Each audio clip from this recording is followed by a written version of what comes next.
Hello everyone, last 6 months లో 3 customers refuse చేసాము large gold నుంచి. సో రీజన్ ఏంటి అనుకుంటున్నారా? సో ఈ రీజన్ చెప్పే ముందు నేను మీకు చిన్న షార్ట్ కట్ చెప్దాం అనుకుంటున్నాను. సో నేను మనీ సంపాదించడం కోసం బిజినెస్ చేయడం లేదు. ఎస్, మీరు విన్నది నిజమే, నేను మనీ కోసం బిజినెస్ చేయడం లేదు. లాస్ట్ 6 months లో 3 customers ని ఎందుకు రిఫ్యూజ్ చేసాం అనుకుంటున్నారా? నేను యాక్చువల్ గా గోల్డ్ బిజినెస్ చేయడం కాదు నేను చేసేది, నేను ట్రస్ట్ ని బిల్డ్ చేస్తున్నాను ఇక్కడ. సో 3 customers ని ఎందుకు రిజెక్ట్ చేశాను అనేది 3 cases లో మీకు ఎక్స్ప్లెయిన్ చేస్తాను చూడండి. ఒక కస్టమర్ lakhs క్యాష్ తీసుకొని మన దగ్గరికి వచ్చారు. సో దీనికి గోల్డ్ బార్స్ కావాలి అని చెప్పని అడిగారు. సో ఆ lakhs ఇన్కమ్ కి మీ దగ్గర సోర్స్ ఆఫ్ ఇన్కమ్ ప్రూఫ్ ఏంటి సార్ అని చెప్పని అడిగాము. సో వాటికి నేను ఆన్సర్ చేయను, నాకు బార్స్ కావాలి, ఇచ్చేయండి, వెళ్ళిపోతానని చెప్పన్నారు. సో నేనేం చెప్పానంటే, సార్ ఇది బిజినెస్ డీల్ కాదు, రేపు ఫ్యూచర్ లో నేను ప్రాబ్లం అనేది క్రియేట్ చేసుకునే డీల్ సార్ ఇది అని చెప్పని రిజెక్ట్ చేశాము. అండ్ కేస్ 2 లో ఒక 22 years యంగ్ బాయ్ మన దగ్గరికి వచ్చారు. సో అతని lakhs నా దగ్గర నా టోటల్ సేవింగ్స్ ఉన్నాయి సార్, నాకు గోల్డ్ మీద ఇన్వెస్ట్మెంట్ చేద్దాం అనుకుంటున్నాను, lakhs తో నాకు గోల్డ్ అనేది ఇవ్వండి అని చెప్పన్నారు. So me parents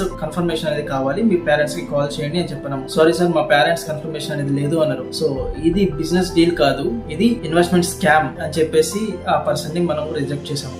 and case 3, ఒక మీడియేటర్ మన దగ్గరికి వచ్చారు. ఆయన దగ్గర ఒక lakhs డీల్ ఉంది, నాకు ఆ 3 lakhs డీల్ నుంచి కొన్ని హిడెన్ చార్జెస్ అనేది నాకు కావాలి అని చెప్పాను. సార్ ఇది బిజినెస్ డీల్ కాదు సార్, ఇది బిజినెస్ లో చీటింగ్ అంటారు అని చెప్పి మనం ఆ డీల్ అనేది రిజెక్ట్ చేసాము. అండ్ ఫైనల్ గా బిజినెస్ అంటే అందరూ ఎస్ చెప్పడం అనుకుంటారు. సో బిజినెస్ అంటే ఎస్ చెప్పడం కాదు, కరెక్ట్ సిచ్యువేషన్ లో కరెక్ట్ టైం లో నో చెప్పడాన్ని బిజినెస్ అంటారు. బిజినెస్ లో రెప్యుటేషన్ ని బిల్డ్ చేయాలంటే నెంబర్ ఆఫ్ ఇయర్స్ పడుతుంది, బట్ అదర్ రెప్యుటేషన్ ని డిస్ట్రాయ్ చేయాలంటే ఒక్క డీల్ తో సరిపోతుంది. సో లాస్ట్ టైం మీరు ఎప్పుడు స్ట్రాంగ్ గా నో చెప్పారో కామెంట్ చేయండి. Thank you.